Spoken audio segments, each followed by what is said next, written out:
Ok, yo creo que ya podemos empezar. ¿Les quedó alguna duda de la clase pasada?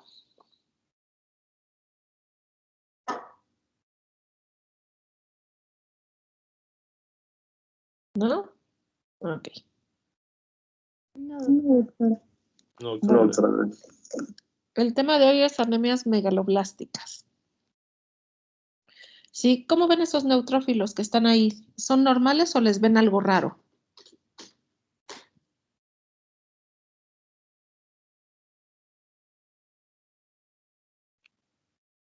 ¿Qué opinan? tienes muchos. ¿Tienen muchos? Muchos núcleos. Más que muchos núcleos sería muchos segmentos, ¿no? Porque acuérdense que el núcleo de los neutrófilos se segmenta. Entonces tiene muchos segmentos, ¿no? Estos neutrófilos se les llama neutrófilos polisegmentados o hipersegmentados y como están grandotes también les dicen macropolicitos. Sí, y son muy característicos vaya, son como 2, 3 enfermedades en las que puede aparecer. Esta es una de ellas, ¿no? Las anemias megaloblásticas hay presencia de neutrófilos polisegmentados. Los que están abajo en su mayoría son eritroblastos, pero también están grandes y además tienen asincronía en la maduración. Sí, ahorita vamos a ver qué significa eso y por qué sucede. Pero bueno, para hablar de anemia megaloblástica para ver los megaloblastos necesitamos ver un aspirado de médula ósea. En la sangre periférica la anemia va a ser macrocítica, ¿sí? Debido a que son células que logran sobrevivir de estas células grandotas. Y entonces, ahí puse 2 definiciones. La primera no sirve de nada, pero me da risa y por eso la pongo. No dice, entidades hematológicas con manifestaciones clínicas típicas, con un patrón morfológico característico en los elementos formes de la médula ósea, consecuencia de un amplio abanico de causas. ¿Les dice algo esa definición? No. Absolutamente, ¿no? Pareciera que la escribió Cantinflas, ¿no? O sea, no dice nada. La segunda está un poquito mejor, no me deja convencida, pero bueno, está un poco mejor. Dice, aparición de precursores eritroides de gran tamaño con un núcleo inmaduro y citoplasma con abundante contenido de hemoglobina conocida como megaloblastos. Lo que no me gusta de esta definición es que solamente se está enfocando hacia la serie roja sin mencionar a la serie granulocítica y a los megas, ¿no? Que también se ven afectados. Ahorita vamos a ver que la anemia megaloblástica surge de un defecto en la síntesis de DNA. Yo les pregunto, ¿los neutrófilos tienen DNA?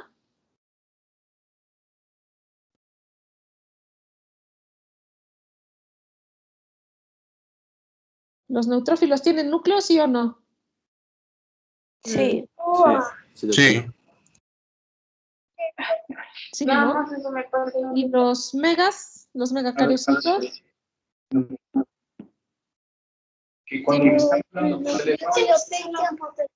¿Alguien tiene su micrófono abierto? Los megacariocitos ay, me pica mi nariz.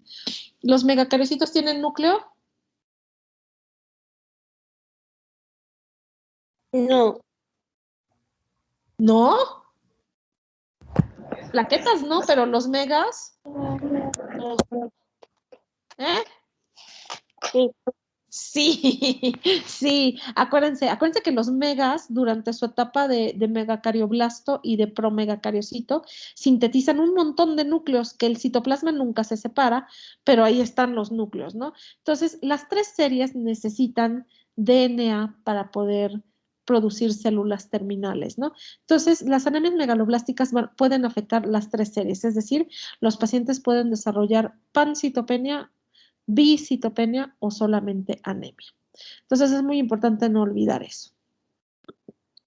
Un poquito de historia, bueno, el término de anemia megaloblástica lo introdujo Ehrlich en 1880. En 1926, Minot y Murphy trataron un paciente con anemia megaloblástica dándole una dieta rica en hígado.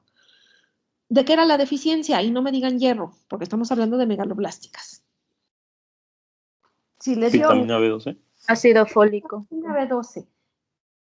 Ácido fólico no, porque el ácido fólico, ¿de dónde lo obtenemos?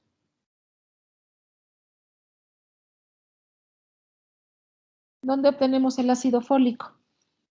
¿De qué alimentos? Cereales. No, fíjense que los cereales, también la otra clase me lo dijo, pero no es una, sí tienen, pues, pero no es una fuente muy rica de folatos. Hay otras que tienen más folatos. Las verduras de Los hoja verde. espinacas. Las verduras de hoja verde, como las espinacas y las frutas, sobre todo las frutas amarillas, tienen folatos. ¿Y de dónde obtenemos la cobalamina?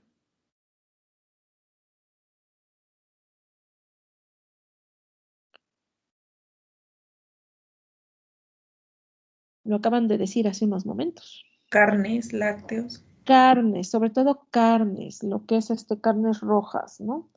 Hígado, carne de res, ahí tenemos a la cobalamina. Por eso es que los pacientes con las personas, perdón, porque no son pacientes, que tienen una dieta vegetariana completamente estricta en más o menos 5 años, pueden desarrollar una anemia megaloblástica, porque la única fuente de cobalamina precisamente son los productos animales, ¿no?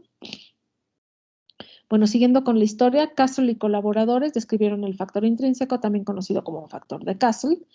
En 1929, el precursor del ácido fólico se describió en 1941 por Willis, y en 1948, Falker y Smith hablaron ya de la cobalamina. ¿Sí?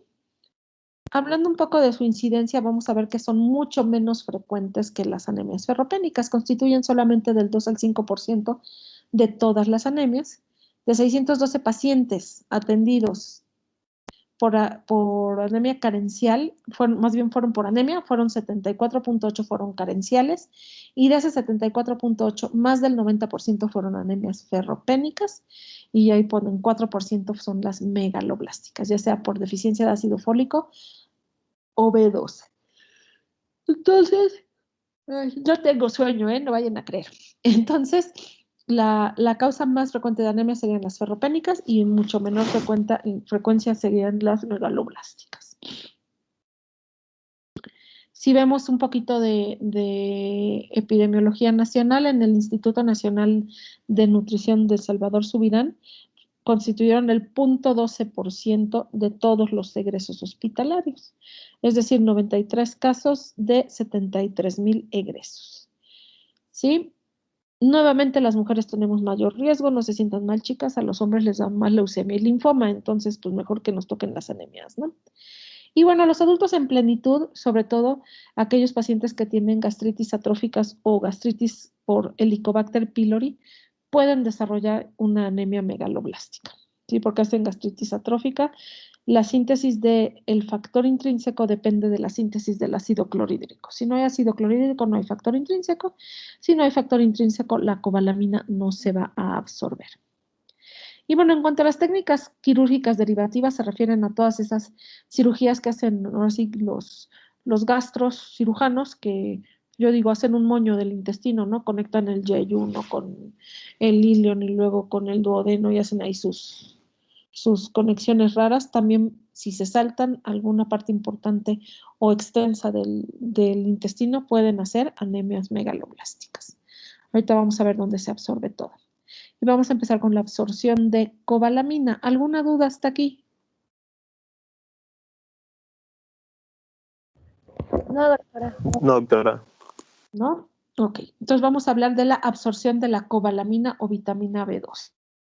Hay 3 proteínas que intervienen en la absorción de la cobalamina, que son las cobalofilinas, el factor intrínseco y, bueno, obviamente el receptor celular. Sí, las cobalofilinas, también conocida como proteína R, la secretan las glándulas salivales y la mucosa gástrica. Ahorita vamos a ver en qué momento intervienen. De ahí tenemos al factor intrínseco o factor de Castle, que se sintetiza por las células parietales del fondo y del cardias gástrico, y su secreción va a ir de la mano con los mismos efectores que estimulan la secreción del ácido clorhídrico. ¿Sí? Y bueno, ¿en dónde se absorbe el receptor celular que se llama cubulina? Va a estar en la membrana del ilion terminal y colon. Y es la que va a fijar directamente a la cobalamina unida al factor intrínseco. Es decir, si la cobalamina no viene unida al factor intrínseco, simplemente no se absorbe. ¿Sí? Entonces, como muchas palabras no tienen chiste y las imágenes son más bonitas, vamos a ver que la absorción de la B12 se va a dividir en 3 fases. La fase salival y gástrica, la fase duodeno-yeyunal y la fase ileocólica. ¿Sí? Obviamente vamos viendo cómo... ¡Ay! Espérenme que me sacó de la presentación mi computadora. Ya regresé. La fase salival y gástrica empieza... ¿Con qué dijimos que nos comemos la cobalamina? Carne roja. Con carne. Carne. ¿No? Entonces hagan de cuenta que se comieron un cacho de res. Entonces llega a la boca, lo masticamos, ahí se empieza a secretar la proteína R, nos tragamos el bolo alimenticio, llega al estómago. En el estómago va a haber ácido clorhídrico, el ácido clorhídrico va a encargarse de separar a la proteína animal de la cobalamina. Como vimos, la proteína R o cobalofilinas se van a sintetizar tanto en las glándulas salivales como en el estómago, entonces de tal forma que a la cobalamina no le gusta estar sola. Entonces la cobalamina se hace coatacha de la proteína R, ¿no? O cobalofilinas y se unen y siguen avanzando en el intestino hacia el duodeno. En el duodeno, ¿qué llega ahí? ¿Qué conducto llega ahí?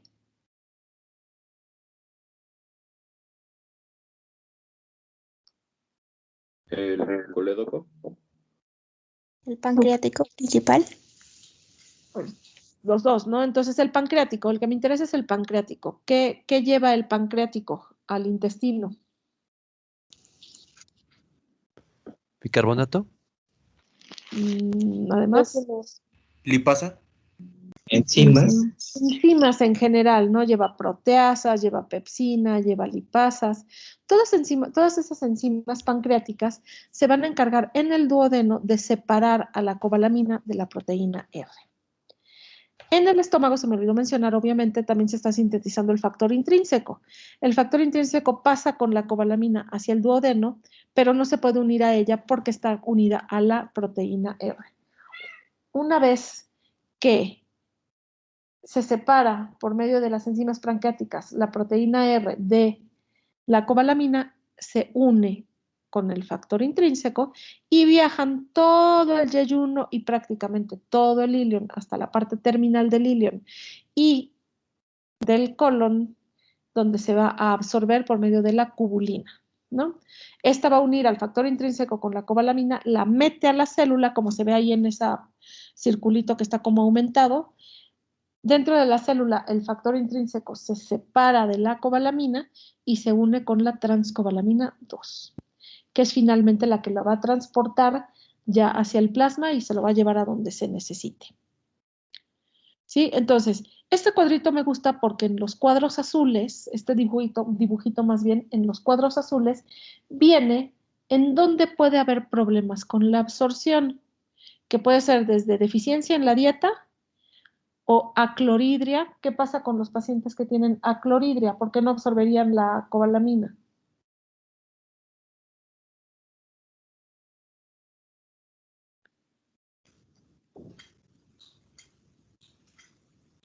Porque no se secreta el factor intrínseco. Exactamente, porque no se secreta el factor intrínseco. Si seguimos con los cuadritos, vamos a ver que también está ahí la insuficiencia pancreática. ¿Qué pacientes tienen frecuentemente insuficiencia pancreática, pero de la función exócrina, no la de la endocrina? La endocrina son los diabéticos, pero la exócrina, ¿quiénes tienen deficiencias exócrinas por pancreatitis crónica? Los alcohólicos. Los alcohólicos, muy bien, el otro grupo no me supo decir. Los alcohólicos, ¿no? Vamos a ver que los pacientes alcohólicos van a tener muy frecuentemente, por varias razones, anemias megaloblásticas. Luego, ¿qué sucede si alguien tiene enfermedad celíaca o alguna enfermedad inflamatoria a nivel del ilion? Deficiencia de absorción. Absorción deficiente. Y si alguien le da una trombosis cementérica, digo mesentérica, y le quitan todo el ilion, así pum, todo el ilion y un cacho de colon, porque todo se necrosó. ¿Qué va a pasar ahí? Ya no se Igual ya no se absorbe. Ya no se absorbe. Ahora, ¿qué puede pasar si un paciente le hacen gastrectomía total? ¡Pum! Le tumbaron todo el estómago. Ya no produce factor intrínseco. ¿Cómo le vamos a dar a ese paciente o al paciente que le quitaron el ilion y el parte del colon? ¿Cómo les vamos a dar ya la cobalamina de aquí en adelante y para siempre? Mientras lata su corazoncito. ¿Por vía oral o por vía intravenosa? Vía oral se va. Bueno, Vía oral se va a ver. sería- IM o IB. ajá, IM o intramuscular. IV. Lo más frecuente es intramuscular. La cobalamina casi nunca la ponemos IV. Es intramuscular, ¿no? Con todo lo que duele, sí, intramuscular. Entonces, un paciente que le hacen gastrectomía total le tienen que decir, bueno, señor, cada 3 a 4 meses se tiene usted que poner su inyección de cobalamina, porque la cobalamina cuando se utiliza, sí se consume, no como el hierro, ven que el hierro se reutiliza. Aquí no, aquí sí se consumen los depósitos. Dudas hasta aquí en cuanto a la absorción, ya llegamos a que se pegó la transcobalamina 2.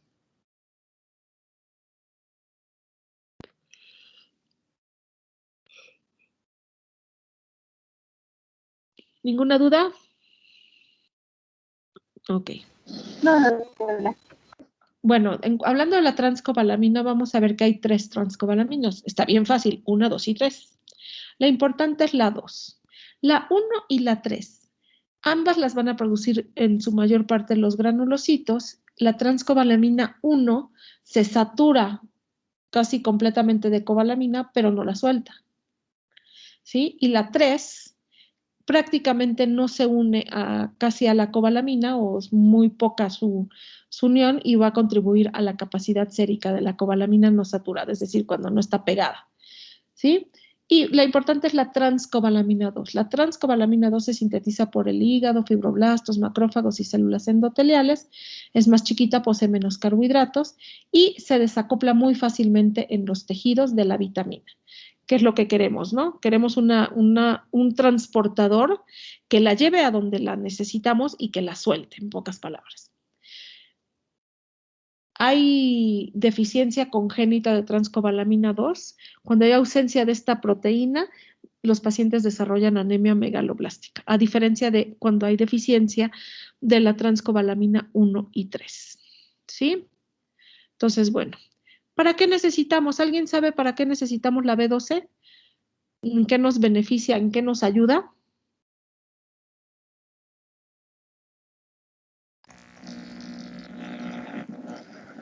producción de ácidos nucleicos.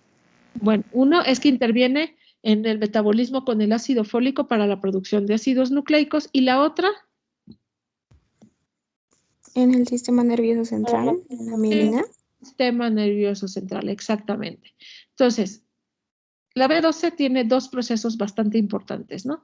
Los que utilizan la metilcobalamina para convertir homocisteína en metionina, que está íntimamente relacionado con el metabolismo de los folatos, que es la trampa de los metilos, ahorita lo vamos a ver, que para fines prácticos es síntesis de DNA, y los que utilizan a las 5-desoxiadenosilcobalamina para la isomerización, de metilmalonilcoenzima A, succinilcoenzima A, que para fines prácticos es para la síntesis de mielina.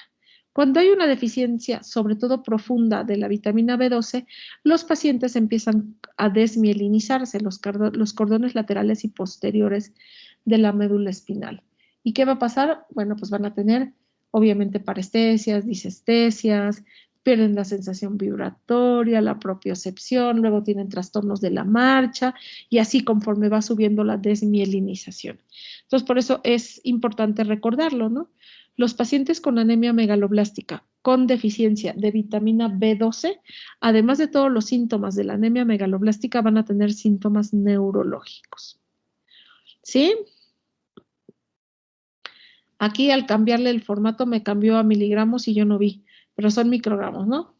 La dieta, en teoría, si comemos carne, va a contener entre 5 y 30 microgramos de cobalamina. Se absorben de 1 a 5 microgramos y nuestros depósitos son de 3.000 a 5.000. Solamente el hígado guarda 3.000 microgramos de cobalamina. Entonces, esto es un depósito bastante amplio. Los requerimientos diarios son de 0.6 a 1.2 microgramos y las pérdidas diarias son del 1% de los depósitos totales. ¿Sí? Entonces, esto quiere decir que para que se acabe la cobalamina van a pasar años, entre 4 a 5 años. Entonces, los pacientes con gastrectomía o síndrome de mala absorción van a desarrollar anemia megaloblástica en 4 o 5 años. ¿Sí? Dudas del metabolismo de la cobalamina y para qué nos sirve y todo.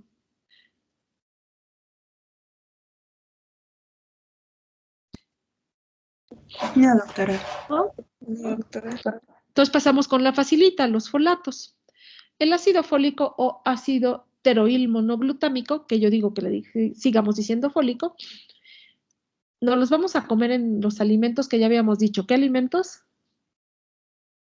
Verduras y frutas amarillas. Verduras y frutas, exactamente. Verduras verdes, ¿no? Nos los comemos en forma de poliglutamato. En el yeyuno hay conjugasas e hidrolasas que lo van a convertir a monoglutamato, que es como finalmente vamos a absorber a los folatos, ¿sí?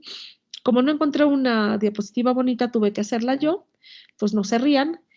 Son 3 cuadros, el primer cuadro sería del lado luminal, que es en el yeyuno, el de en medio es el enterocito y el último es el ya cuando pasó al plasma, ¿no?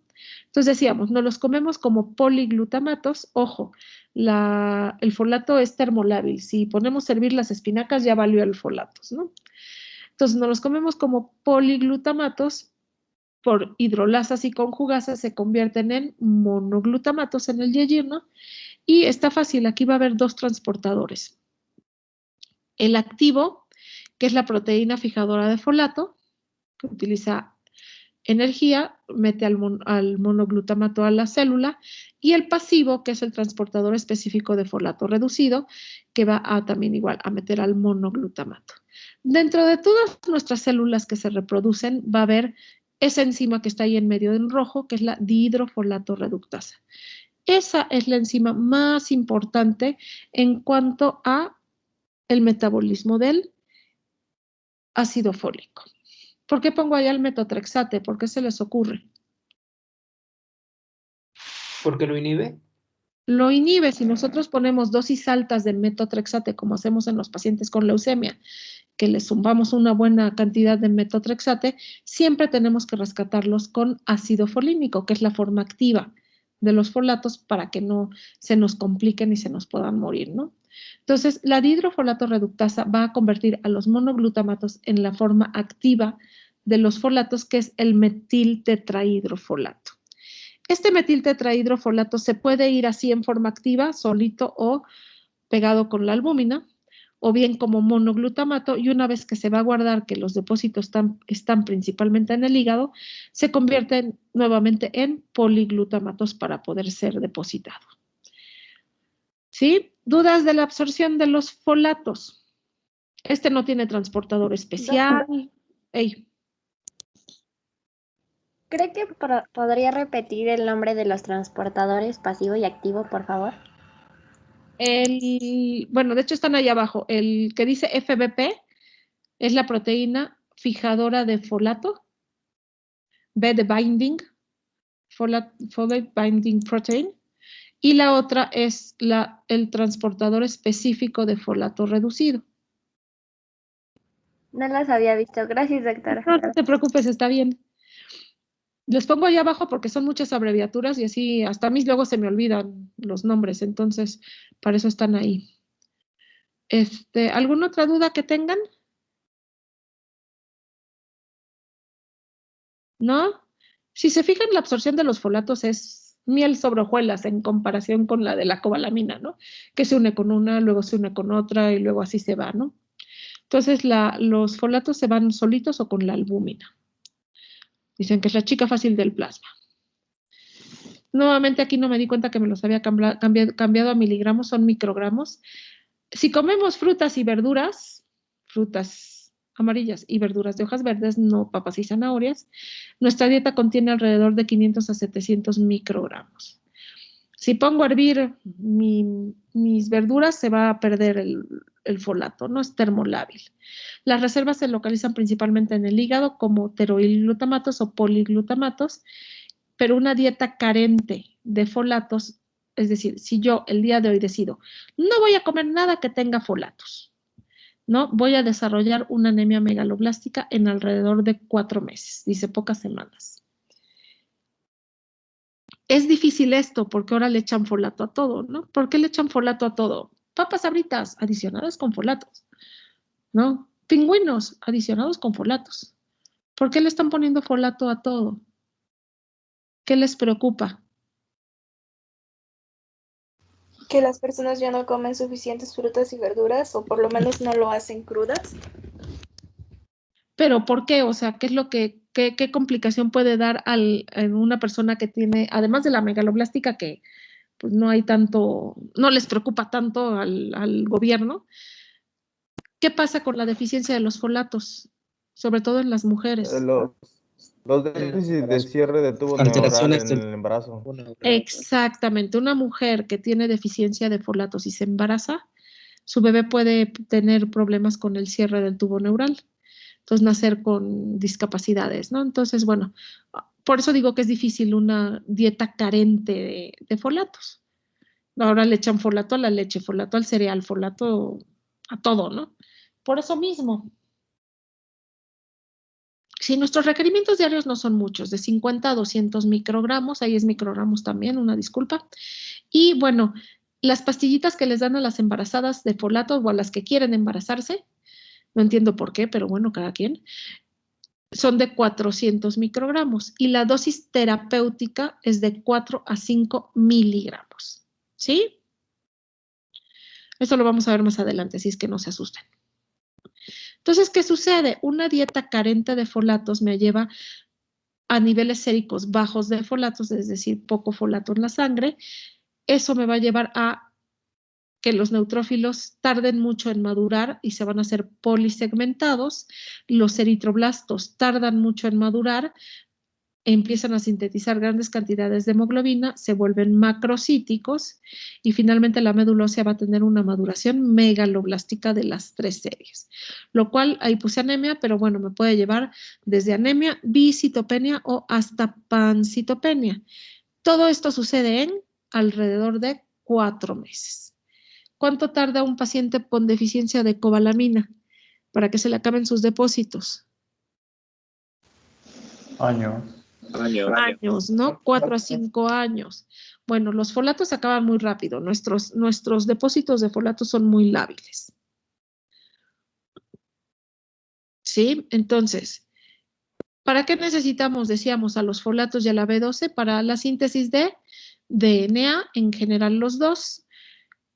¿Cuáles son nuestros órganos o nuestros tejidos que están sintetizando DNA continuamente? Es decir, que tienen mucho recambio celular. Mucosas, epitelios. Mucosas y epitelios. ¿Y qué otro? Las células sanguíneas. La médula ósea, ¿no? La médula ósea tiene que sacar un titipuchal de células sanguíneas para que no se nos bajen nuestros niveles, ¿no? Entonces, finalmente ahí es donde vamos a ver la sintomatología. Y no olvidar que la deficiencia de cobalamina o B12 también me puede dar alteraciones a nivel del sistema nervioso central debido a la síntesis de mielina. ¿Sí? ¿Vamos bien?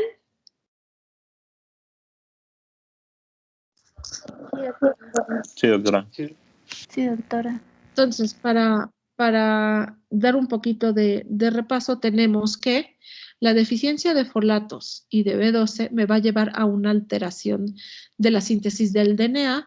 La de B12 es indirecta, la de folatos es directa, ahorita vamos a ver, lo cual me va a llevar a que mi núcleo tenga problemas, va a tener un núcleo muy inmaduro, esto se llama sincronía, con un citoplasma maduro, ¿no? Se llama asincronía en la maduración nucleocitoplasma, lo cual me va a llevar al final a la formación de megaloblastos o megaloblastosis. Ojo, la mayoría de estos megaloblastos, hablando de la serie eritroide y de todos, se van a destruir o van a embolizarse dentro de la médula ósea. Esto no solamente afecta a la serie eritroide, sino también a la serie mieloide y la megacariocítica, de tal forma que si la mayor parte de las células que se están produciendo en la médula ósea se mueren dentro de la médula ósea, ¿cómo va a estar la sangre periférica?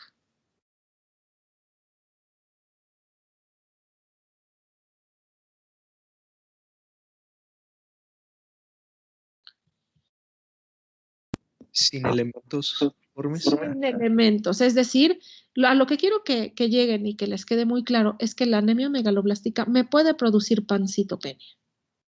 ¿Por qué? Porque todas las células durante su desarrollo, durante su diferenciación y su maduración requieren de su núcleo.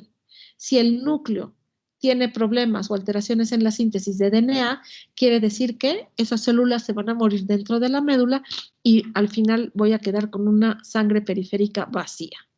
¿Sí me explicó? Sí, doctora. Entonces, finalmente, la etiopatogenia de las anemias megaloblásticas se debe a un trastorno madurativo de los precursores eritroides, mieloides y megacariocíticos debido a síntesis defectuosa de DNA, lo cual me va a llevar a una hematopoiesis ineficaz. Y como su nombre lo dice, no hay células en la sangre porque la mayor parte de las células se están muriendo dentro de la médula. Las células que no se mueren dentro de la médula, sobre todo hablando de eritroblastos, ¿qué tamaño tendrán?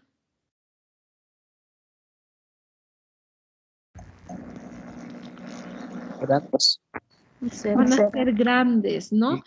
Porque vamos a ver que aunque el núcleo tiene problemas para madurar y para diferenciarse y para poder terminar la maduración, el citoplasma va a continuar con su actividad normal. En el citoplasma se están sintetizando todo lo que es la hemoglobina o lo que son los gránulos en los neutrófilos y eso va a llevar a que las células resultantes que sí logran sobrevivir sean grandotas. ¿Sí? ¿Vamos bien?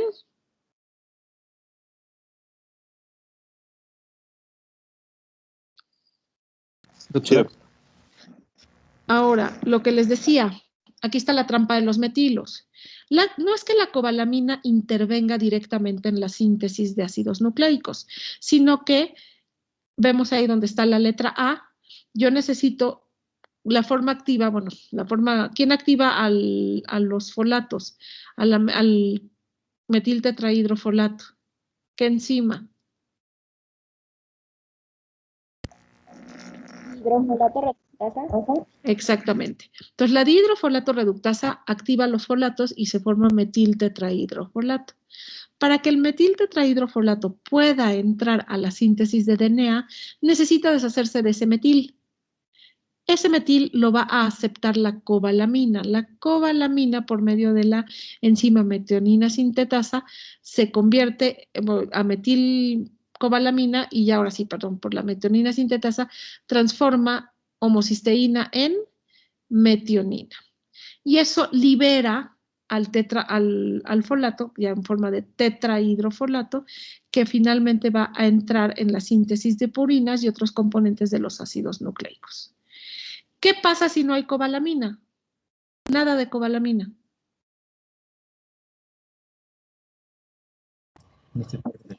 Tampoco va a haber síntesis de folatos. Tampoco va a poder entrar a síntesis de DNA porque el folato está literalmente atrapado, con su metil en las manos y no tiene a quién dárselo. No, te doy mi metil. No, yo no soy la cobalamina. Y luego, no, pues tú mi metil. No, pues yo para qué lo quiero. No, forzosamente es la cobalamina la que acepta el metil. Por otro lado, transforma homocisteína en metionina y ya el folato sin el metil puede entrar a la síntesis de DNA. Aquí hay otra forma de verlo, un poquito más bioquímica, ¿no? Tengo al metiltetrahidrofolato, la cobalamina, por medio del metil, transforma homocisteína en metionina y ya el tetrahidrofolato se va entrando a hacer todas sus su síntesis hasta que se transforma en DNA. ¿Sí? ¿Quedó claro? Ay, perdón. Doctora, Ey. tengo una duda. Bueno, las dos, cuando hay deficiencia, por ejemplo, ya sea de B12 o de folatos, se le llama anemias megaloblásticas. Pero, por ejemplo, cuando hay deficiencia de B12, he visto que le dicen anemia perniciosa. No. sé si- La deficiencia de B12, la anemia perniciosa se debe a deficiencia de B12, pero porque hay un anticuerpo contra el factor intrínseco. En los pacientes con anemias, gastritis atróficas, no tienen factor intrínseco y por eso es que tienen deficiencia de cobalamina. Es decir, la anemia perniciosa es un tipo de anemia megaloblástica. ¿Sí? ok, ya entendí. Perfecto. ¿Alguien más tiene alguna otra duda?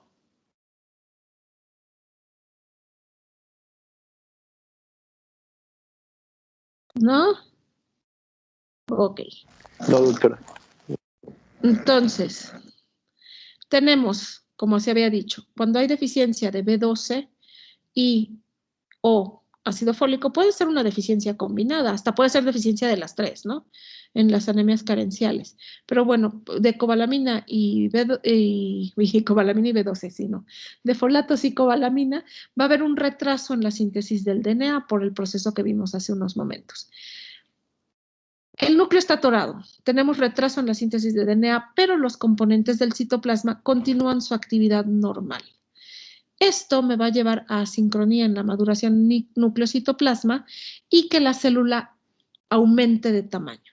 Si esa célula que aumentó de tamaño se destruye dentro de la médula y se libera la hemoglobina, esa hemoglobina metabolizada ya cumpliendo todo, ¿en qué se convierte? Al final, ahora sí como la canción. En bilirrubina. En bilirrubina. Exactamente. Entonces, los pacientes con anemias megaloblásticas también pueden tener un poco de ictericia. Y los que no se mueren, vamos a hablar de la serie eritroide. Los eritroblastos que no se mueren y sí logran terminar, van a terminar siendo unas células grandotas o chiquitas. Grandotas. Grandes. Exactamente. Entonces ahí tenemos la macrocitosis y vamos a ir viendo los síntomas poco a poco conforme vayamos avanzando. ¿Vamos bien?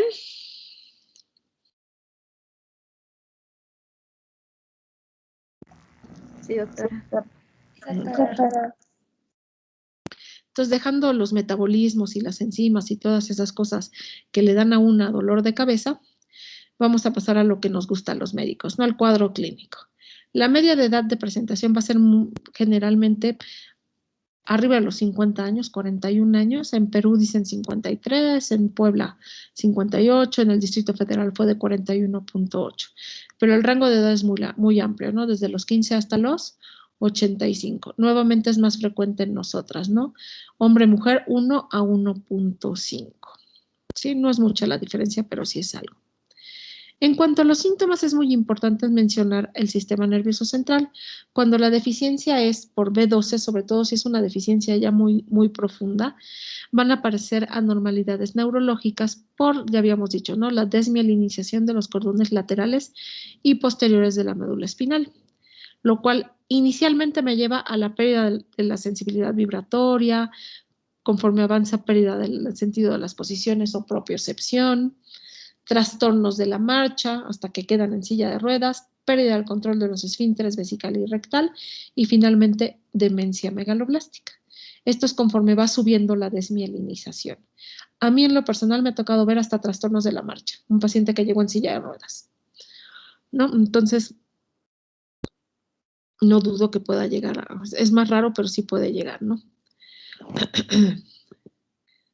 Entonces, acuérdense, si hay síntomas neurológicos, es deficiencia de B12. de B12. Exacto, la deficiencia de folatos no me da síntomas neurológicos. Y ya lo vimos, ¿no? En la trampa de los metilos. Aquí está la pregunta que me hacían hace unos momentos. La anemia perniciosa se debe a anticuerpos contra el factor intrínseco. Es más frecuente, igual que el cáncer gástrico, en pacientes con grupo A y con HLA A3, A7 y A12. Entonces, si hablamos de anemia perniciosa, estamos hablando de anticuerpos contra el factor intrínseco y por eso es que es una deficiencia de cobalamina. Si a alguien le hacen gastrectomía total, bueno, va a desarrollar anemia después de 5 o 6 años si no le damos reposición, ¿no? Si no le damos tratamiento sustitutivo, por decirlo de alguna forma. Y cualquier enfermedad intestinal inflamatoria que afecte al ilion terminal, al yeyuno, va a producir una anemia megaloblástica, como la ileitis, el sprue tropical y no tropical, tuberculosis, lo que decíamos, ¿no? Una trombosis mesentérica y le quitan el ilion, ¿no? Entonces, ahí ya no se van a absorber las vitaminas. Entonces, en el ilion, ¿quién se absorbe?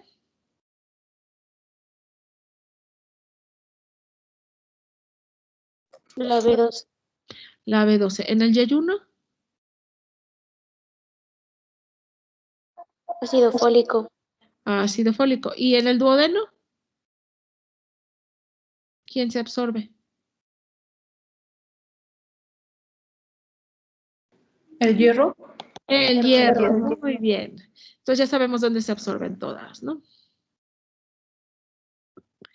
Al inicio el cuadro clínico puede pasar inadvertido. Acuérdense que esta es una anemia crónica, entonces pueden pasar mucho tiempo sin que nos demos cuenta, ¿no? Hasta que ya están con 6 de hemoglobina. Al haber trombocitopenia, puede haber hemorragias, pero es en menos del 10%. Y bueno, síntomas generales como fatiga. ¿Por qué creen que les dé diarrea crónica? Los pacientes dicen, tengo mucha diarrea y hasta veo la comida en mi popó. ¿Cómo y me da diarrea? ¿Por qué tendrán diarrea?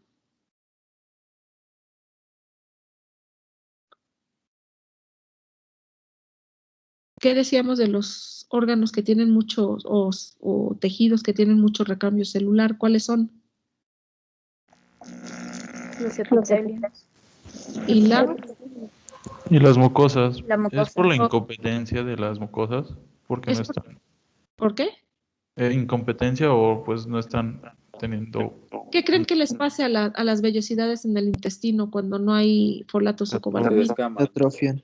Se atrofian, se aplanan, ¿no? Entonces hacen síndrome de mala absorción. A veces es al revés. El síndrome de mala absorción da la anemia megaloblástica, pero a veces la anemia megaloblástica da síndrome de mala absorción y empezamos a pelear, ¿no? Con que qué fue primero, si el huevo o la gallina, ¿no? Entonces, así como está aplanado todo la mucosa intestinal, la lengua también. ¿Cómo ven esa lengua que está ahí? Sin papila. No tiene nada de papilas y se ve brillosa. Y hay una etapa posterior en donde toda la lengua se hace como grietas. Aquí está, miren. ¿Cómo ven esa lengua?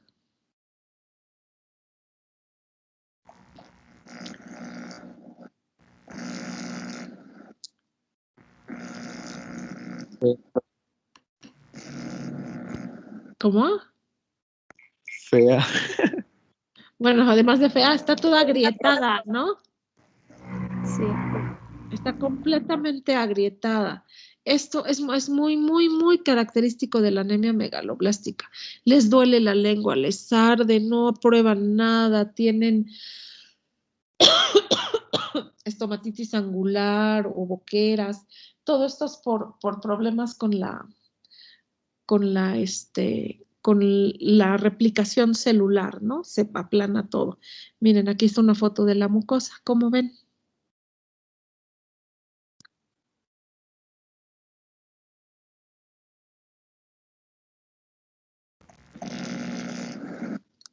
¿Está normal la mucosa de abajo en comparación con la de arriba? No, pues está No, tiene vellosidad. se encuentra aplanada. No tiene nada de vellosidades, ¿no? Santo Dios. Un montón de mensajes, ahorita los veo. No tiene nada de vellosidades. ¿Creen que aquí se absorba algo? No. ¿Qué sintomatología tendría un paciente con su mucosa así? Diarrea. Diarrea, ¿no? Diarrea crónica. La diarrea hace que pierdan peso, ¿no? Entonces, si ustedes, o sea, si entendemos para qué se ocupan las vitaminas, podemos entender los síntomas. ¿Vamos bien? Doctora, Hey, usted mencionaba algo de demencia megaloblástica. ¿A qué se refería?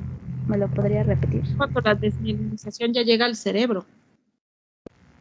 Ok, Entonces, gracias.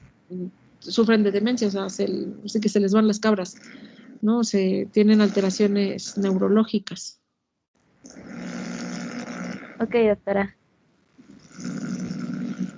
Entonces, bueno, volviendo aquí al cuadro clínico, este se ve muy viejito, 1981, van a decir, ¡buh! Pero bueno, son síntomas, esos no cambian. Y aquí me gusta porque juntaron 110 pacientes. Juntar 110 pacientes con anemia megaloblástica no está nada sencillo, ¿no? Entonces, si se fijan, síndrome anémico, palidez, astenia, hipodinamia, todos. Pérdida de peso, casi todos. ¿Por qué decimos pérdida de peso? ¿Por qué es la pérdida de peso? Por la diarrea. ¿No? La mala absorción, diarrea y vómito, ahí está. Fiebre, fíjense, más del 50% de los pacientes reportaron fiebre. Entonces, ¿qué pasa con estos pacientes y sus neutrófilos o sus granulocitos? ¿Tienen muchos o tienen poquitos? Poquitos. Poquitos. Entonces, un paciente con neutropenia, sobre todo neutropenia abajo de 500, abajo de 200, va a ser susceptible ¿a qué? Infecciones. Infecciones. La pura neutropenia nos hace susceptibles a infecciones. Cuando tenemos una infección grave que nos da, además de obviamente los datos de la infección, que en los casos pacientes con neutropenia son muy bajitos, no es bajito es la palabra que quiero, pues no son muy notorios, vamos a decir. ¿Qué les da a los pacientes que tienen infección? Fiebre. Fiebre. Muchas veces los pacientes con una neutropenia grave, menos de 200, menos de 500, el único síntoma de infección que van a tener es fiebre. Es más, se pueden hasta chocar. ¿Por qué no hacen muchos síntomas? Por ejemplo, si alguien trae una neumonía y lo único que hace es fiebre porque tiene neutropenia, ¿por qué no hace tos, expectoración, todo el cuadro florido de la neumonía?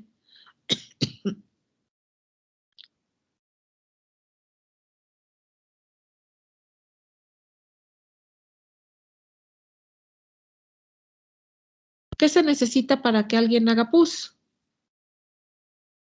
o expectoración? Que ataquen los neutrófilos o la bacteria. Que ataquen los neutrófilos. ¿Y si no hay neutrófilos? ¿No hay sintomatología? No hay sintomatología. Esto se los recalco mucho porque los pacientes con neutropenia no esperen nunca un cuadro florido de infección. A veces lo único que hacen es fiebre y se te chocan y se te mueren en la noche, ¿no? Porque no tienen neutrófilos. Entonces, de ahí la fiebre. Glositis, bueno, ya vimos por qué. La ictericia también ya platicamos por qué. Los síntomas neurológicos. Todos los pacientes en esta corte tuvieron anemia, el 64% trombocitopenia y el 62% leucopenia. Entonces, como se fijan, lo más frecuente es la anemia. Ahí le pongo un signo de interrogación a la pancitopenia y a la visitopenia, porque se me hace raro que si el 100% tuvo anemia y el 60% tuvieron trombocitopenia o leucopenia, que ninguno haya tenido visitopenia o pancitopenia. Pitágoras no miente, ¿no? ¿Eso se les hace lógico? No. Está rarito, ¿no? Bueno, se los pongo la tabla tal y como la encontré. Ahora, la DHL, la deshidrogenasa láctica, ¿en qué situaciones se aumenta? Porque fíjense, el 90% de los pacientes tuvieron DHL por encima de 500 y eso es verlo de forma optimista. A veces está arriba de 2000. ¿En qué situaciones se eleva la DHL? Cuando hay muerte celular. Cuando hay muerte celular, punto, ¿no? Si se me muere, bueno, yo no. Si a fulana de tal, porque no quiero que se me muera nada. Si a fulana de tal se le muere un cacho del corazón, es decir, se infarta, se eleva la DHL. Si se infarta del cerebro, se eleva la DHL. Si se le muere un cacho de tripa, igual, se eleva la DHL. ¿Por qué en estos pacientes la DHL estará tan aumentada? ¿Dónde está la muerte celular? Los eritrocitos. Bueno, más que los eritrocitos son los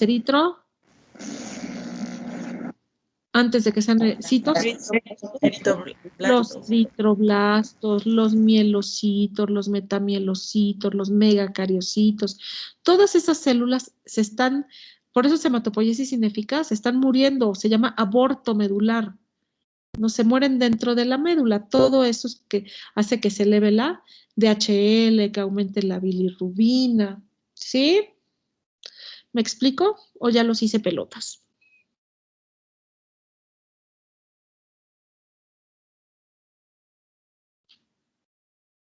¿Sí? Sí, doctor. Ok. Sí, doctora, todo bien. Entonces vamos a las causas. Ponen como causa frecuente de déficit de cobalamina todos los problemas de absorción, los que ya habíamos platicado. Gastrectomía, acloridria, la anemia perniciosa, enfermedad del ileón terminal inflamatoria, Crohn's, Prue, intolerancia al gluten que está de moda, ¿no? La amiloidosis, resección quirúrgica. Consumo en asa ciega, pues cuando hacen sus cirugías de moños los cirujanos, ¿no? Esa bacteria, me cuesta trabajo decirlo, Diphyllobotrium, consume cobalamina. Y bueno, en último lugar ponemos los fármacos como causa frecuente, los inhibidores de la secreción gástrica. ¿Por qué sería una causa frecuente de anemia megaloblástica? Por deficiencia de cobalamina. Porque todos toman omeprazol. ¿Y qué Sí. pasa si alguien toma muchos años omeprazol?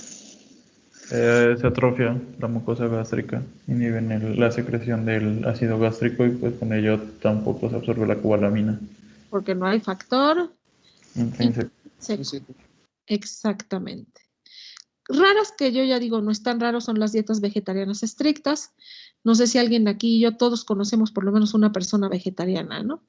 Y las alteraciones enzimáticas, esas sí son raras. Ausencia congénita de factor intrínseco, déficit de cobalamina 2 o defecto en la producción del factor intrínseco. Esas son raritas. Si vamos a las causas de anemia megaloblástica por déficit de folatos, aquí no es tanto problemas de absorción, más bien es un aumento en las necesidades o el consumo. Decíamos, la cobalamina y los folatos sí se consumen con la producción celular. Entonces, ¿qué pasa en un paciente con anemia hemolítica? ¿Tiene mayores requerimientos de folatos o no? Sí, sí. Sí, ¿no? Entonces, apréndanse esta. Cualquier paciente con datos de anemia hemolítica, primero le doy ácido fólico y luego investigo por qué, luego averiguo, ¿sí? Primero ácido fólico. ¿Por qué? Si un paciente con una anemia hemolítica no le damos ácido fólico, va a ser una crisis aplásica o una anemia megaloblástica, porque se le van a acabar los folatos. Sí, ahí tenemos las dermatitis exfoliativas como el pénfigo, el pemfigoide. ¿Ya llevaron derma? Ya. ¿Qué pasa con los pacientes que tienen pénfigo, pemfigoide y todas esas dermatitis exfoliativas? ¿Qué les pasa a su piel? No. Están en un constante recambio. Exactamente. Entonces, ¿qué se consume? Folato. El folato. ¿No? Entonces, bueno, ahí está. Estos pacientes hay que darles ácido fólico. Fármacos como la fenitoína, todos los anticonvulsivantes alteran el metabolismo de los folatos. El metotrexate ya lo habíamos mencionado. La pirimetamina también, trimethoprim con sulfametoxazol. Y obviamente el alcohol. Causas raras, bueno, dieta inadecuada, esa sí estoy de acuerdo. Y deficiencias enzimáticas nuevamente, que son mucho más raras. Hablando de otras causas, bueno, deficiencias congénitas como la anemia perniciosa juvenil, cuando hay absorción deficiente pero con secreción de ácido clorhídrico normal y factor intrínseco normal, secreción anormal del factor intrínseco o deficiencia de la transcobalamina 2. Todas esas son congénitas y nos pueden llevar a una anemia megaloblástica. La enfermedad pancreática, lo que decíamos, ¿no? Los alcohólicos crónicos, el 50 al 70% de los pacientes con insuficiencia pancreática van a tener defectos en la absorción de la cobalamina. ¿Por qué? ¿Qué hacen las enzimas pancreáticas en la absorción de la cobalamina? ¿Quién se acuerda?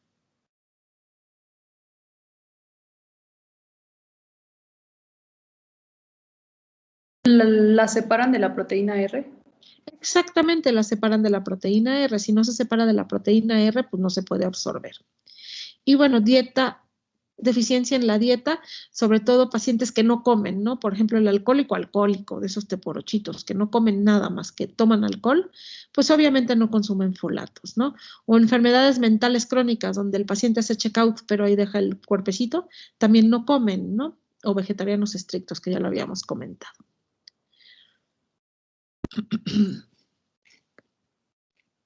Entonces, para el diagnóstico, obviamente necesito el cuadro clínico. Cuando sospechen de una anemia megaloblástica, siempre vayan a ver la lengua. En la lengua se ve luego las anemias megaloblásticas. Ahora ya, ¿qué me va a orientar? La citometría hemática, donde la anemia va a ser macrocítica. El frotis de sangre periférica me puede reportar la macrocitosis, los neutrófilos polisegmentados o macropolicitos, me pueden reportar cuerpos de inclusión en los eritrocitos como cuerpos de Howell-Jolly, ¿sí? Diagnóstico de certeza, bueno, podemos hacer un aspirado de médula ósea para ver los megaloblastos y los pelos de la burra en la mano, bueno, voy a medir los niveles séricos de las vitaminas, es decir, de los folatos y de la B12, que es mejor los intraeritrocitarios que los séricos, así como tal. ¿Cómo ven esos neutrófilos? Polisegmentados. Exactamente, y además están enormes. De verdad sobre todo el que está abajo, está enorme. El que tiene 1, 2, 3, 4, 5, 6, 7, 8, 9, 10 segmentos tiene ese neutrófilo. Entonces, estos se van a ver muy frecuentemente en la sangre periférica. Ahora, la prueba de Schilling. La prueba de Schilling es sobre todo para hablar de anemia perniciosa. ¿Sí? Agarran al paciente y le ponen una dosis intramuscular de vitamina B12 no radioactiva para llenar los depósitos y luego vía oral le dan la vitamina B12 radioactiva y juntan su orina de 24 horas. Ojo, cuidado, antes de contestar. Si se la di por la boca y aparece en la orina, ¿esa B12 se absorbió o no se absorbió? Sí. Sí, muy bien. Son de los pocos que me contestan bien. Sí, ¿no? Si me la tomé por la boca y aparece en mi pipí, ¿cómo llegó de mi intestino a mi orina? Pues obviamente se absorbió. Entonces, se mide la cantidad de vitamina B12 eliminada por la orina de la radioactiva. Cuando es más del 8%, la prueba se considera normal. Si es menos del 8%, entonces ya estamos hablando de un problema de absorción. La prueba normal la podemos repetir a las 5 semanas, pero antes de darle la B12 le damos factor intrínseco, así tomado. Si la prueba corrige, es una anemia perniciosa. Si no corrige, entonces estamos hablando de otro problema de absorción. Entonces, para eso es útil la prueba de Schilling. ¿Sí? ¿Dudas hasta aquí?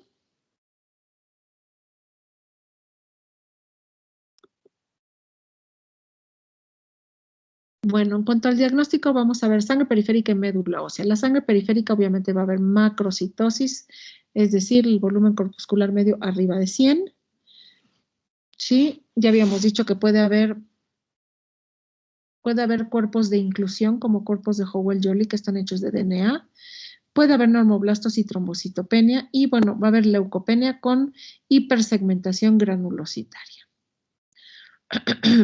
En cuanto a la médula ósea, bueno, vamos a ver la celularidad aumentada, sobre todo por la serie eritroide, va a haber hiperplasia eritroide.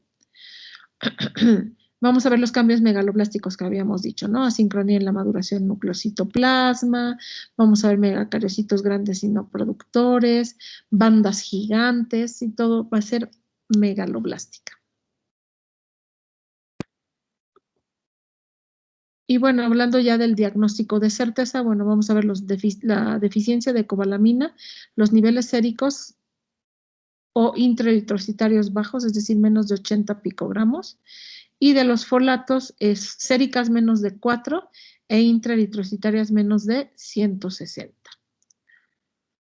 Y bueno, aquí ponen unos criterios diagnósticos, ¿no? Dicen, en sangre es menos de 200 picogramos, en intraeritrocitarios, como veíamos aquí antes, es menos de 80. Eso lo claro de una vez porque no queda muy claro. Entonces tengo niveles séricos elevados de homocisteína. ¿Por qué se está elevando la homocisteína en los pacientes con deficiencia de cobalamina?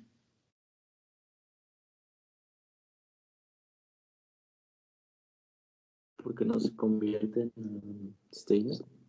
La homocisteína no la estamos convirtiendo en metionina. Acuérdense que la cobalamina acepta el metil y así transforma a la homocisteína en metionina. Si no hay cobalamina, se acumula la homocisteína, lo cual es malo también, produce trombosis. Y bueno, determinación de la vitamina baja. No hay que descartar, obviamente, déficit de fólico o insuficiencia renal en cuanto a la homocisteína. Tratamiento. Bueno, la terapéutica debe de ser en la medida de lo que se pueda individualizada, ¿no? Lo mejor es ver la deficiencia etiológica, es decir, si es B12 o es ácido fólico, si es B12 o ácido fólico. Y bueno, el mecanismo etiopatogénico. Si yo no reconozco el mecanismo etiopatogénico, no voy a saber cómo corregir la deficiencia. La cobalamina generalmente se empieza parenteral, sobre todo cuando hay defectos en la absorción, y el ácido fólico casi siempre lo damos vía oral. Ahorita vamos a ver las dosis. Entonces aquí tengo la cobalamina. El cuadrito de arriba, el primero, lo hizo un sádico. 100 miligramos IM diarios por 3 semanas. ¿Cómo ven? ¿Se animan? Te va a doler un montón. Sí, sí pueden decirme si quieren, no, ni madres, ¿no? No, pues no nos vamos a animar a 100 miligramos. El segundo es el que más se utiliza, 1000 miligramos semanal por un mes y después vamos a continuar con 1000 miligramos cada 4 semanas. En caso de no poder resolver el problema causal, es decir, si un paciente tiene gastrectomía o le quitaron el ilion o tiene ahí una enfermedad inflamatoria crónica del intestino, no voy a corregir el problema de absorción. Los 1000 miligramos cada 4 semanas se debe de hacer de por vida. ¿Sí? Ojo, si no logro identificar la deficiencia específica, es decir, no logro diferenciar si es deficiencia de folato o de B12, que aunque no lo crean sucede con bastante frecuencia, sobre todo porque no está fácil hacer los niveles séricos, siempre voy a administrar la B12 y el ácido fólico de forma simultánea. Porque si yo administro solamente ácido fólico y es deficiencia de cobalamina, esto puede hacer que aparezcan las manifestaciones neurológicas. Porque para que aparezcan tiene que ser una deficiencia muy grave. Entonces, ojo, si no sé cuál de las dos es la que falta, doy las dos juntas, no pasa nada. Cuando ya hay sintomatología neurológica, tengo que dar 1000 miligramos cada 2 semanas por 6 meses, ¿sí? Porque es una deficiencia más grave. En cuanto al ácido fólico está ahora sí que más sencillito, ¿no? De dosis de 5 a 15 miligramos al día, con un solo miligramo se modifica la morfología celular. El ácido fólico voy a darlo por lo menos hasta que los valores hematológicos estén normales y voy a continuarlo por lo menos 4 semanas. Nuevamente, si no logro identificar el proceso o por qué tiene la anemia megaloblástica, entonces puedo seguir el ácido fólico para siempre, ¿no? El folínico que es el parenteral, se deja para situaciones especiales, ¿no? La dosis va de 6 a 25 miligramos IV cada 8 horas. Puede ser por deficiente absorción, terapia de rescate posterior a dosis intermedias o altas del metotrexate, como utilizamos nosotros en el tratamiento de algunas leucemias y linfomas. y ante el desarrollo de citopenias graves cuando los pacientes están recibiendo tratamiento para toxoplasmosis con la pirimetamina. Entonces sí utilizamos el parenteral. Sí, la administración de cobalamina más ácido fólico va a producir desaparición de la megaloblastosis en la médula ósea en 8 a 12 horas, maduración normoblástica a las 48 a 72 horas, la leucopenia y la trombocitopenia se corrigen en pocos días, y bueno, vamos a ver un pico reticulocitario, que es nuestro pico de respuesta, que los reticulocitos se pueden ir hasta arriba del 20% entre el tercero y el quinto día de la administración, ¿no?, de las vitaminas. Y aquí lo vemos muy claro. El primer pico, el grande, son los retis, entre el tercero y el quinto día. De ahí la hemoglobina y los eritrocitos van subiendo en 60 días, alrededor de 2 meses para corregir la anemia, y luego hay que continuar el tratamiento. Y creo que esta es la última, tan. ¿Dudas o preguntas? Disculpe, doctora, en el caso de, por ejemplo, la glositis, bueno, mencionaba que había cierto tiempo para desaparición de la anemia, pero en caso de los síntomas como la glositis o la ictericia, ¿en qué tiempo más o menos desaparece o se corrige? También es muy rápido, en alrededor de unas 2 semanas se quita la glositis, es muy rápido. Igual la diarrea se quita rápido, porque las células se empiezan a reproducir de forma rápida. 1 o 2 semanas ya se quitó todo Y en el eso. caso, Ajá. y en el caso de los síntomas neurológicos por desmielinización, ¿esas se No, llegan a corregir o ya es muchísimo permanente? tiempo. Pueden tardar hasta 6 meses en corregirse, y es forma muy paulatina, sobre todo dependiendo de hasta dónde llegó la desmielinización. Vamos a decir que solamente eran parestesias, pérdida de la sensación vibratoria, esa no tarda tanto, pero si ya hay trastornos de la marcha, tarda meses. Yo tuve un paciente que fácilmente, yo creo que lo vi 8 meses y apenas estaba empezando a caminar. Entonces, sí, cuando ya aparecen síntomas neurológicos, la deficiencia es mucho más profunda. Y la mielina sí se recupera, pero tarda mucho tiempo. Y entonces, ¿esta puede dejar secuelas o Sí, regresa normalmente? sí pueden quedar secuelas. Pero te digo, normalmente no llegan a eso, no llegan, el trastorno de la marcha, yo he visto muchísimas anemias megaloblásticas, pero con trastorno de la marcha solo una. Porque antes los tumba las citopenias, antes de que llegue a eso.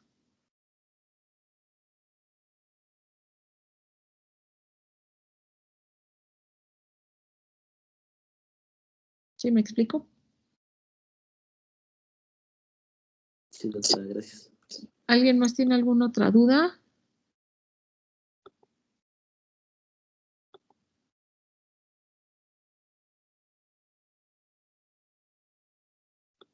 Doctora, yo tengo una duda respecto a ácido fólico. Ajá.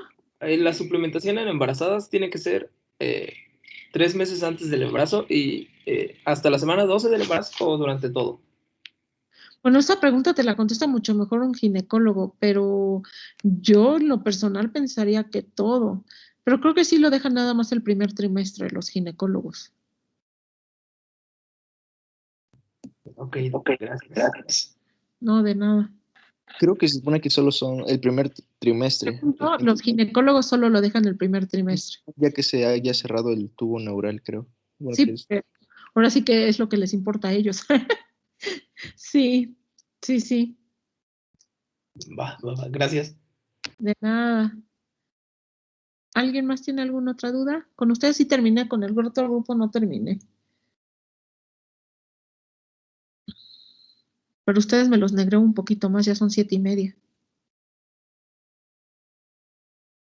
¿Alguna otra pregunta que tengan? ¿Por qué esa foto, doc? ¿Por qué esa foto? Sí, Pues, doctora. me gustó el volcán con su fumarolotototota.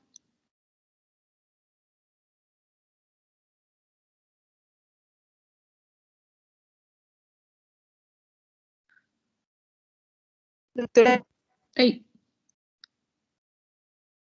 ¿qué una pasó? pregunta. Bueno, Ah, es que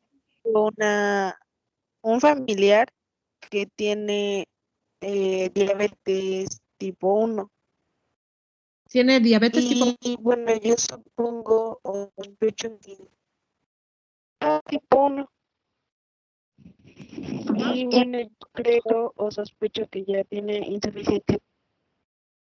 Y igual a veces tiene episodios de vómito y diarrea. No sé si se deba a que tenga anemia. O sea, son Pues, muy frecuentes, son casi diarios. lo que tiene es mala absorción. Eso sí necesita verle un gastro para que le haga todos los estudios de las heces y eso, para ver si es por problema pancreático. Y eso sí puede a la larga dar una anemia megaloblástica.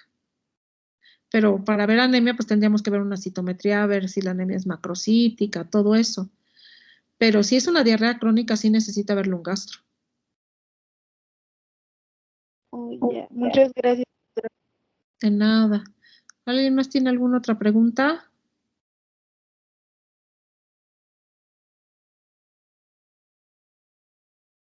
¿No? Creo que no. Bueno, pues entonces nos vemos el miércoles. Doctora. Ey. ¿En qué caso se utiliza, bueno, se tendría que utilizar eritropoyetina con ácido fólico, por ejemplo?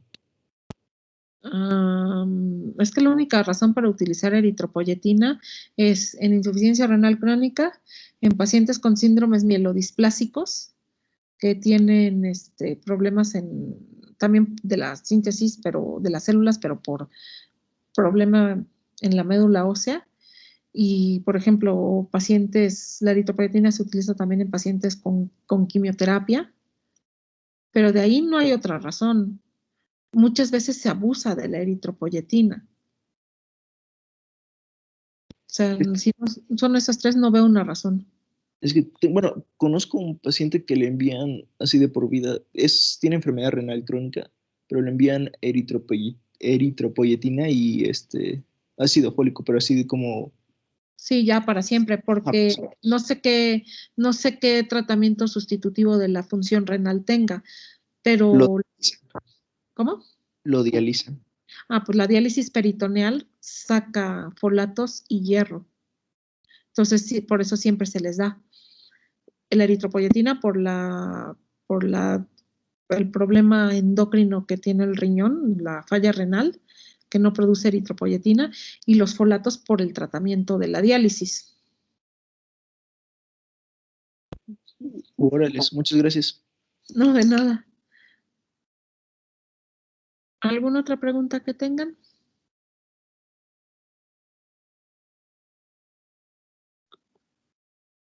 ¿No? Bueno, pues entonces nos vemos el miércoles.